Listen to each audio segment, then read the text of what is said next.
வடகிழக்கு மக்கள் வடக்கு கிழக்கு தெற்கு போன்ற சகல நாட்டில் இருக்கின்ற மக்களினது அனுமதி அல்லது அவர்களுடைய ஆணையை பெற்று தான் நாங்கள் வந்திருக்கின்றோம். இந்த உண்மை மற்றும் நல்லிணக்க ஆணைக்குழு தொடர்பான கலந்துரையாடலுக்கு அனைவரும் சம்பந்தப்பட்ட ஒரு கலந்துரையாடலாக இது அமையும். இலங்கையில் நடைபெற்ற மோதல்களில் பாதிக்கப்பட்ட மனித உரிமை செயற்பாட்டாளர்கள் விசாரிக்கப்படுகின்றார்கள். ஐக்கிய நாடுகள் சபையில் இப்போ இலங்கையில் இன்னும் கொஞ்சம் இறுக்கம் ஏற்பட்டிருக்கின்றது. வடமாகாண மீனவர் அமைப்புகள் அதிலையும் இந்த தீவக மீனவர்கள் இந்த போராட்டத்தில் அதிகம் ஈடுபட்டிருக்கின்றார்கள்.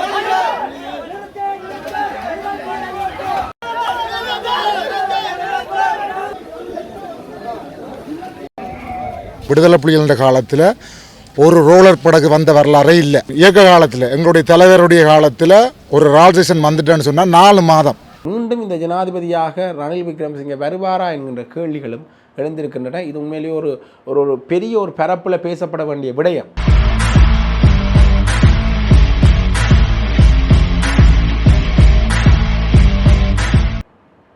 ஜெஃப்னாபடியின் சொந்தங்களுக்கு வணக்கம். ஐநா சபை ஆரம்பமாகி இன்றைய தினம் 3வது நாளை கடந்து சென்று கொண்டிருக்கின்றது. அந்த வகையில் விஜித ஹேரத் அவர்கள் அதில் பல விடயங்களை பேசியிருந்தால் அது தொடர்பாக நேற்றைய தினம் பேசியிருந்தோம். அதாவது வடகிழக்கு மக்கள் வடக்கு கிழக்கு தெற்கு போன்ற சகல நாட்டில் இருக்கின்ற மக்களினது அனுமதி அல்லது அவர்களுடைய ஆணையை பெற்று தான் நாங்கள் வந்திருக்கின்றோம். எந்த ஒரு அரசாங்கத்துக்கும் வரலாற்றில் இப்படி ஒரு விடயம் நடக்கவில்லை. ஆகவே இது தொடர்பாக நாங்கள் மக்களின் ஆணையை பூர்ணமாக பெற்றுவிட்டோம் என்ற அவர் என்ன அர்த்தப்பாடு சொல்றாருன்னா, மக்கள் தங்களது செயற்பாடுகளுக்கு ஆதரவாக இருக்கின்றார்கள் என்ற அர்த்தப்பாட்டில் தான் அவர் சொல்லியிருக்காரு என்று எடுக்கணும். அது மட்டும் இல்லாமல் இது இன்னொரு விடயம் தொடர்பாகவும் அவர் பேசியிருக்கின்றார்.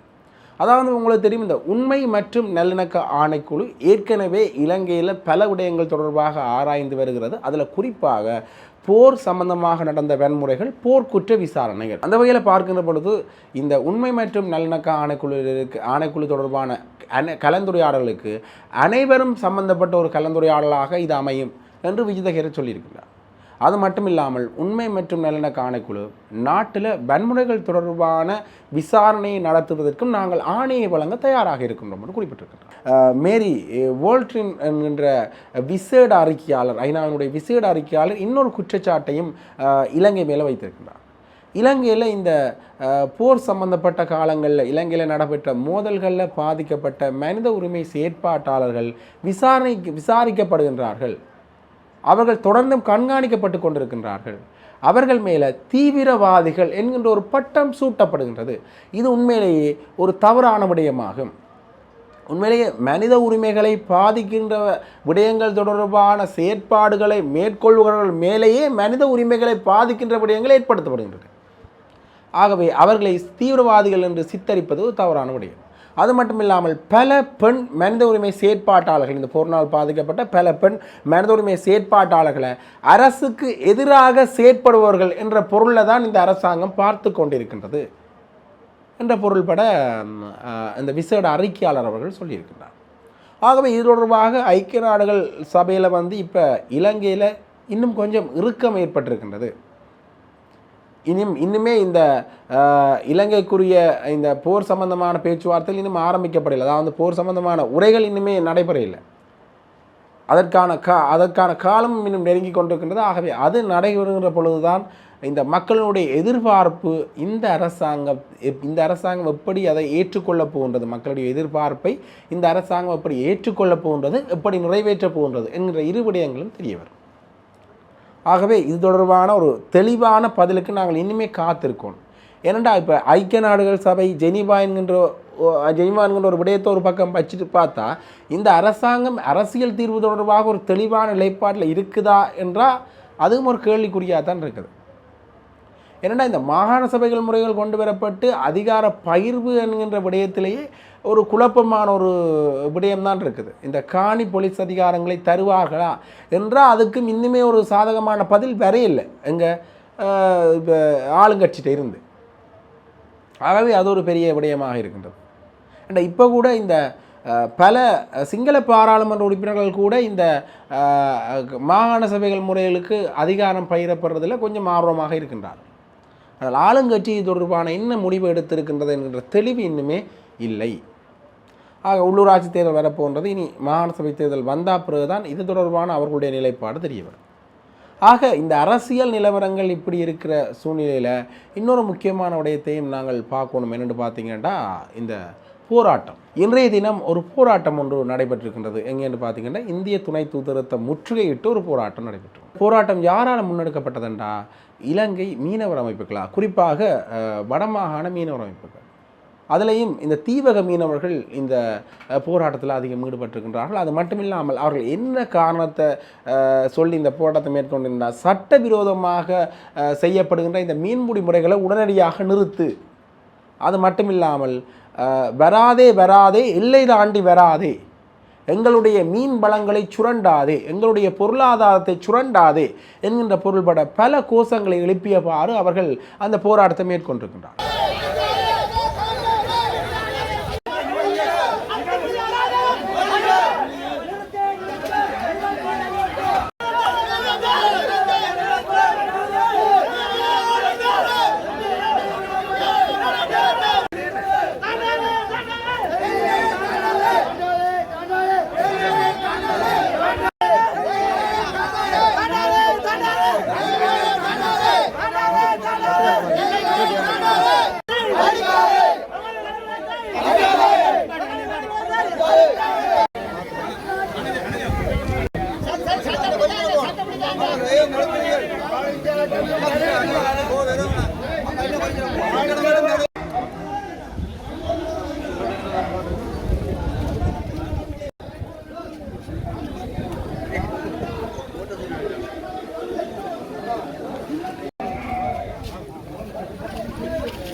வணக்கம்.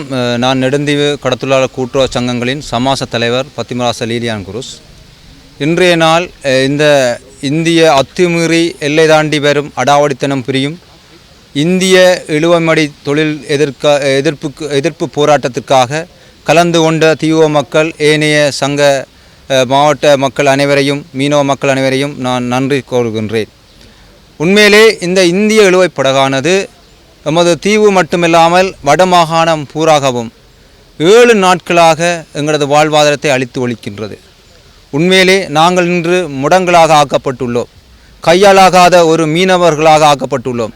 எமது வருங்கால சந்ததியோட வாழ்வாதாரம் கேள்விக்குறியாக இருக்கின்றது. உண்மையிலே ஒரு வளம் என்பது நாங்களும் பயன்படுத்தி அதை பாதுகாப்போடு வரும் சந்ததியினருக்கு கையளிப்பது. ஆகவே இன்று இந்த இந்திய அடாவடித்தனமாக தொழில் புரியும் இந்த இந்திய இழுவ படகால நமது சந்ததிக்கு பாதுகாப்பான வளத்தை நாங்கள் கொடுக்க முடியாத நிலையில், ஒரு துப்பாக்கிய நிலையில் உள்ளோம். இந்த வளத்தை துஷ்பிரயோகம் செய்யணும். இந்த இந்திய இழுவ படகு அடாவடித்தனமாக அத்துமுறைய ஒரு தொழில் முறையை மேற்கொள்வதால் எங்களுக்கு மிகவும் கவலைக்குரிய இடமாக இருக்கின்றது. உண்மையில் இந்த இந்திய இழுவ படகு வலுக்கொண்ட இயந்திரங்களை கொண்ட இந்த இந்திய இழுவ படகை எல்லை தாண்டி வருவதை நாங்கள் வன்மையாக கண்டிக்கிறோம். இன்று எமது வாழ்வாதாரங்கள் அடியோடு ஒழிக்கப்படுகின்றது. எமது பிள்ளைகளின் கல்வி நிலை மிகவும் பாதிப்புக்குள்ளாகியுள்ளது. ஆகவே இந்த திங்கள் புதன் சனி என்ற காலப்பகுதியில் தொழில்களை புரிந்த இந்திய இழுவப்படகு இப்போது 7 நாட்களும் தொழில்களை புரிந்து எமது வாழ்வாதாரத்தையும் வலைகளையும் எமது தொழில் உபகரணங்களையும் அடியோடு அடித்தொழிக்கின்றது. நாங்கள் இந்த இந்திய இழுவப்படகுக்காக பல ஆண்டுகளாக இருந்து பல வழிமுறைகளாக நாங்கள் போராட்டங்களை நடத்தி வருகிறோம். ஆனால் எங்களுக்கு எந்தவித ஒரு தீர்வும் இத்தவரைக்கும் வழங்கப்படவில்லை. நாங்கள் ஒரு அனாதைகளாக ஆக்கப்பட்ட மீனவ அனாதைகளாக ஒரு ஆக்கப்பட்டிருக்கிற ஏதிலிகளாக ஆக்கப்பட்ட ஒரு நிலை தான் நாங்கள் அந்த இதை உணர்கிறோம். ஆகவே எமது வாழ்வாதாரத்தை அளித்தொழித்த நிலையில் இன்னும் எங்களுக்கு தீர்வு வழங்கப்படாத நிலையில் எமக்கு மிகவும் கேள்விக்குறியாகிய நிலை இந்த இந்திய இழுவப்படகு உருவாக்கியிருக்கிறது. இன்றைய நாள் போராட்டமானது தனியே இந்திய இழுவப்படகுக்காக மட்டும். எங்களுக்கு மீனவர்களுக்கு பல பிரச்சனைகள் இருந்தாலும் இந்த இந்திய இழுவப்படகுக்கான பிரச்சனைகளை தீர்ப்பதில் முக்கியத்துவம் வழங்க வேண்டும் என்பதை நாங்கள் இந்த அரசாங்கத்தை கேட்டுக்கொள்கிறோம். ஏனென்று சொன்னால் எமது இறமைக்குட்பட்ட பிரச்சனைகளை நாங்கள் உடனடியாக தீர்த்து கொள்ளலாம். அதற்கு நேரங்கள் இல்லாமல் இல்லை. அதை நாங்கள் உடனடியாக தீர்த்து கொள்ளலாம். ஆனால் வெளியில் நடக்கிற பிரச்சனை, அத்துமீறுற பிரச்சனையை நாங்கள் உடனடியாக தீர்க்க வேண்டும். இந்த இந்திய படகு வருகையால் எமது வளங்கள் அளிக்கப்படுவது மட்டுமில்லை, வாழ்வாதாரம் அளிக்கப்படுவது மட்டுமில்லை, போத வஸ்துக்களும் உள்ளே நுழைகிறது எங்களுக்கு கவலைக்குரிய இடமாக இருக்கிறது. ஆகவே எமது இலங்கை அரசாங்கங்களும் இந்த எல்லை தாண்டி வரும் இழுவைப்படைக்கு எதிராக எல்லைகளிலே தமது கடற்படைகளை நிறுத்த வேண்டும். அதேபோல இந்திய இழுவைப்படகுகளும் தமது எல்லை அருகிலே கடற்படையை நிறுத்தி ரோந்து நடவடிக்கையில் ஈடுபட்டு எமது மக்கள எமது தொழில்முறையை சுதந்திரமாகவும் ஒரு சுவிட்சகாரமாகவும் அந்த தொழில்முறையை மேற்கொள்வதற்கான வழிமுறைகளை இந்த இலங்கை அரசாங்கமும் மேற்கொள்ள வேண்டும். ஆகவே இந்த இந்திய அரசாங்கம் எங்களோட உணர்வுகளை புரிஞ்சு கொள்ளணும். நாங்கள் எப்படி மீனவ ஏதிலிகளாக ஆக்கப்பட்டிருக்கோம் என்ற நிலைமை அவைகளுக்கு தெரிந்தான ஏன் எங்களுக்கான எங்களோட நிலைமையில் அவைய கரிசனை செலுத்தவில்லை என்பது எங்களுக்கு மிகவும் கவலைக்கிடமாக இருக்கிறது. ஆகவே இந்த போராட்டத்திற்காக வருகை தந்த மீனவ சமூகங்களுக்கும் மீனவர்களுக்கும் நாங்கள் நன்றியை கூறிக்கொள்வதோடு இந்த இந்திய இழுவப்படகுகளை நிறுத்துறதுக்கான ஆவணைகளை வெகு சீக்கிரம் செய்யணும். முல்லைத்தீவு மாவட்டத்தினுடைய மீன்பிடி பிரச்சனையை மிக சுருக்கமாக சொல்லி முடிக்கலாம்னு நினைக்கிறேன். இன்றைக்கு போர் நடந்து 30 ஆண்டு முடிஞ்சுது. இன்றைக்கு போரால் பாதிக்கப்பட்ட அடிப்படையில் முல்லைத்தீவு மாவட்டம்தான் அதிக பாதிப்பை சந்திச்சிருக்குது. இந்த வரவு செலவு திட்டத்திலேயும் இந்த அரசாங்கம் முல்லைத்தீவுக்கு கொஞ்சம் நிதியை தான் ஒதுக்கி இருக்குது. ஒவ்வொரு ஆண்டும் விடுதலை புலிகளின் காலத்தில் ஒரு ரோலர் படகு வந்த வரலாறே இல்லை. அது இயக்க கட்டுப்பாடு இல்லை. வடக்கு கிழக்கு பகுதியில் எந்த இடத்துலையுமே ஒரு ரோலர் வந்த செய்தி எந்த பேப்பர்லேயோ டிவிலேயோ பார்த்த வரலாறு இல்லை. போராட்டம் முடிஞ்ச அப்புறம் தான் இந்த ரோலர் பிரச்சனை வடபகுதிக்கு வந்து கொண்டு இருக்குது. ஆனால் நீங்கள் யோசிச்சு பார்க்கலாம் என்னென்னு சொன்னால், இயக்க காலத்தில் எங்களுடைய தலைவருடைய காலத்தில் ஒரு ரால்சேஷன் வந்துட்டேன்னு சொன்னால் 4 மாதம் ரால்சேஷன் செய்யலாம். இன்றைக்கு 2025 முல்லைத்தீவு ரால்சேஷன் ஒரு கிழமை கூட நடக்கல. ரோலர் பிரச்சனை கண்ணுக்கு எட்டிய தூரத்தில் 4 பாகம் 8 பாகத்தில் ரோலர் படகு தெரியுது. எங்கேயாவது இலங்கை வரலாற்றில் ஒரு ஈழத்தமிழன் இந்திய எல்லை தாண்டி போய் மீன் பிடிச்சு இந்திய எல்லைக்குள்ள ஒரு ஈழத்தமிழனை கைது செய்த வரலாறு இல்லை. அப்போ நீங்கள் என்ன அடிப்படையில் ஈழத்தமிழருடைய கடல் பரப்புக்கு வந்து மீன் பிடிக்கிறதில் நீங்கள் உரிமை உரைக்கு கொண்டிருக்கிறீர்கள்? தொப்புள் கொடி உறவு தான், அது உறவு வந்துட்டு போங்க, அது பிரச்சனை இல்லை. நாங்கள் உங்களோட எல்லை தாண்டி உங்களோட இடத்துக்கு நாங்கள் மீன் பிடிக்கல. நீங்கள் அழிக்கிறால 1 வருஷம் செய்ய வேண்டிய தொழிலை இன்றைக்கு ஒரு கிழமையோடய நாங்கள் முடித்து 6000 மீனவ குடும்பங்கள் முள்ளத்தில் இருக்குது. அதற்கு ஒழுங்கான போட் இன்ஜின் இல்லை, வீடு இல்லை, நிறைய பிரச்சனைகளுக்கு மத்தியில் அதுகளுடைய போராடி கொண்டிருக்குது தங்களோட வாழ்வாரத்துக்காக. இலங்கை அரசாங்கத்திட்ட நாங்கள் கேட்குற விஷயம் என்னென்னு சொன்னால், இன்றைக்கு யாழ்ப்பாண துணை எம்பசி சொல்லுது ஸ்ரீலங்கா கடற்படை தான் அதை பார்க்கணுமாண்டு. சந்திரசேகரம் ஐயா கடத்தொழில் அமைச்சராக அவர்கிட்ட சொல்கிறோம், புதிய அரசியலமைப்பு கொண்டு வர பொறியல் உறவாக இருக்கட்டும். இப்போ பாகிஸ்தான் பாருங்க, எதிரி நாடாக இருந்தாலும் சுட்டு பிடிக்க மாட்டான், பிடிச்சி 5 வருஷ சிறை தண்டனை கொடுத்துட்டு போட் இன்ஜின் அரசுடைமையாக்கிட்டு தான் விடுறான். அதே மாதிரி எல்லாம் தாண்டி வந்தால் அரசியல் ஜாப்பை உருவாக்கிட்டு சொல்லுங்கோ. எல்லாம் தாண்டி வந்தால் போட் இன்ஜினை அரசுடைமையாக்குங்கோ. 5 வருஷ சிறை தண்டனை செய்துட்டு பேருந்து நீங்கள் 10 பேரை பிடிப்பியல் மூடி விடட்டாமன்றதுக்காக உடனே நீதிமன்றத்தில் கேஸ் இருக்கும் டக்கண்டு. அது ஒன்றுமே இருக்கக்கூடாது. எல்லாம் தாண்டி வந்தால் புல தான். சட்டம் எல்லாருக்கும் சமன். தொழிலுக்காக பிடிச்சி கோர்ட்ஸில் போட்டுட்டு அவனுன்னா 5 வருஷமும் அவர் தண்டனை அனுப்பிச்சு தான் அவர் அனுப்பணும். அரசு உடைமையாக்குங்கோ. அதே மாதிரி எங்களோட தமிழர்கள் அங்கால எல்லா தாண்டினாலும் நீங்கள் அரசு உடைமையாக்குங்கோ, தண்டனை கொடுத்துட்டு கொடுங்கோ. இது சரியாக நடைமுறைப்படுத்த மாட்டா, இந்த பிரச்சனை வராது. இயக்க காலத்தில் ஒரு ரோலர் படமே எங்களோட பகுதிக்கு வந்த வரலாறு இல்லை. அதைத்தான் நாங்கள் விரும்புகிறோம். உறவாக இருக்கட்டும், உறவு ரீதியாக வாங்கோ, தொழில் நிமித்தமாக எங்கட எல்லையை தாண்டி வராதேங்கோ. அடுத்ததாக இன்னொரு முக்கியமான விடயத்தை நாங்கள் பார்க்க வேண்டும் வந்தீங்கன்னா, பொதுஜன பெரமுனுடைய செயற்பாட்டாளர் பிரேம்நாத் சி தொலவத் அவர்கள் இந்த அரசாங்கத்தின் மேலே ஒரு முக்கியமான விமர்சனம் ஒன்று முன்வைச்சிருக்கிறார். இந்த அரசாங்கம் வருகின்ற பொழுதே நாங்கள் சொன்னாங்கள் இந்த அரசாங்கத்துக்கு அனுபவம் பத்தாது, இவர்கள் எதையுமே செய்ய மாட்டார்கள் என்கின்ற விடயத்தில் நாங்கள் சொல்லியிருந்தோம். அதைத்தான் இப்போ அந்த அரசாங்கம் நிறைவேற்றி கொண்டிருக்கிறது.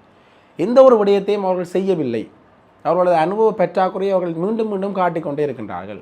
இப்போ நாட்டில் நாமல் ராஜபக்ச அவர்களுக்கு உயிர் ஆபத்து இருக்கின்றது, உயிர் அச்சுறுத்தல் இருக்கின்றது. அது தொடர்பான எந்த ஒரு கவலையும் இல்லாமல் செயற்பட்டு கொண்டிருக்கின்றார்கள். ஏற்கனவே அவர்களோட நோக்கம் என்னென்று பார்த்தீங்கன்னா, கம்யூனிஸ்ட நாடாக இலங்கையை உருவாக்கி எதிர்க்கட்சிகளே இல்லாமல் தாங்களே ஒரு அரசாக அமைக்க வேண்டும் என்கின்றதான் அவர்களுடைய ஒரு நிலைப்பாடாக இருக்கின்றது. அது மட்டுமில்லாமல் ஏற்கனவே இந்த நாட்டில் நடத்துகிற இந்த துப்பாக்கிச்சூட்டு சம்பவங்கள் தொடர்பாக அவர்கள் பேசுகின்ற பொழுது இதுக்கும் தேசிய பாதுகாப்புக்கும் எந்தவித சம்பந்தம் இல்லை என்று சொல்கின்றார்கள். நாங்கள் இப்பவும் சொல்கிறோம், அவர்களால் ஆட்சி செய்ய முடியாவிட்டால் ரணில் விக்ரமசிங்கவனிடம் ஆட்சியை ஒப்படைத்து விட்டு செல்லுங்கள் என்று பிரேம்நாத் சி தொலவத் அவர்கள் சொல்லியிருக்கின்றார். ஏற்கனவே பல மேடைகளில் ஐக்கிய தேசிய கட்சி ஆதரவாளர்களாக இருக்கட்டும், அது மட்டும் இல்லாமல் பொதுஜன பெரமுன ஆதரவாளர்களாக இருக்கட்டும், பலரும் உங்களால் முடியாவிட்டால் ரணில் விக்ரமசிங்கேட்ட ஆட்சி ஒப்படையுங்கோ, ரணில் விக்ரமசிங்கேட்ட ஆட்சி ஒப்படையுங்கோ என்கின்ற ஒரு பதம் பயன்படுத்தப்பட்டு வருகின்றது. ஏற்கனவே இந்த ரணில் விக்ரமசிங்கே தான் இந்த ஆட்சியின் பின்னணியில் இருக்கிறார் என்கின்ற ஒரு விடயம் பேசப்படுகின்றது. ரணில் விக்ரமசிங்கே நாடாளுமன்ற உறுப்பினராக தெரிவு செய்யப்படுவதற்குரிய சாத்தியக்கூறுகள் இருக்கின்றது என்ற விடயம் பேசப்படுகின்றது. ஆகவே இந்த விடயங்களை வைத்து பார்க்கின்ற பொழுது ரணில் விக்ரமசிங்கே மீண்டும் ஆட்சி பீடம் ஏறுவாரா? ஏனென்றால் முன்னைய காலகட்டங்களிலையும் நாங்கள் பல காணொலிகளில் இது தொடர்பாக பேசினோம். தேசிய பட்டியல் உறுப்பினராக இருந்து ஜனாதிபதியாக தெரிவு செய்யப்பட்டார். ஆகவே மீண்டும் இந்த ஜனாதிபதியாக ரணில் விக்ரமசிங்கே வருவாரா என்கின்ற கேள்விகளும் எழுந்திருக்கின்றன. இது உண்மையிலேயே ஒரு பெரிய ஒரு பரப்பில் பேசப்பட வேண்டிய விடயம். ஏனெண்டா இந்த ரணில் விக்ரமசிங்கே என்ற ஆட்சியை மக்களே ஓரளவுக்கு கேட்கின்ற நிலைமை வந்திருக்கிறது. ஏனென்று காத்தீங்கன்னா இந்த பொருளாதார சிக்கல்கள், பொருளாதார இழுபறி நிலைமைன்னு சொல்லணும். என்ன நடக்குதுன்றே தெரியல. ஒரு சில பொருட்களுக்கு திடீரென விலைகள் ஏற்றம், திடீர் விலை ஏற்றம். கிட்டத்தட்ட 50 ரூபாவில் இந்த தேங்காய் 200, 250 இப்போ 300 ரூபாய் வரைக்கும் வந்திருக்கு. புளி 400, 500 ரூபாயில் இந்த புளி வந்து 1900 ரூபாய், 2000 ரூபாய்க்கிட்டேயே வந்து இப்போ ஓரளவுக்கு குறைந்து கொண்டிருக்கு. ஆகவே திடீர் விலையேற்றங்களை சமாளிக்க முடியாத ஒரு இழுபறியில் மக்கள் இருக்கணும். ஆகவே மக்கள் இப்போ ரணில் விக்ரமசிங்கே என்ற ஆட்சியை விரும்புகின்றார்களா, அல்லது ரணில் விக்ரமசிங்கவை ஒரு விளம்பரப்படுத்தல் செய்வதற்கு நோக்கமாக பொதுஜன பெரமுன அல்லது ஐக்கிய தேசிய கட்சி இந்த விடயங்களை தாமாகவே முன்வைந்து விளம்பரப்படுத்துகிறார்களா, அல்ல ஊடகத்தின் வாயிலாக சொல்கின்றார்களா என்கின்ற ஒரு சந்தேகமும் எழுந்திருக்கின்றது. ஆகவே இது ஒரு பெரிய விடய பரப்பில் பேச வேண்டிய ஒரு விடயமாகவே இருக்கின்றது.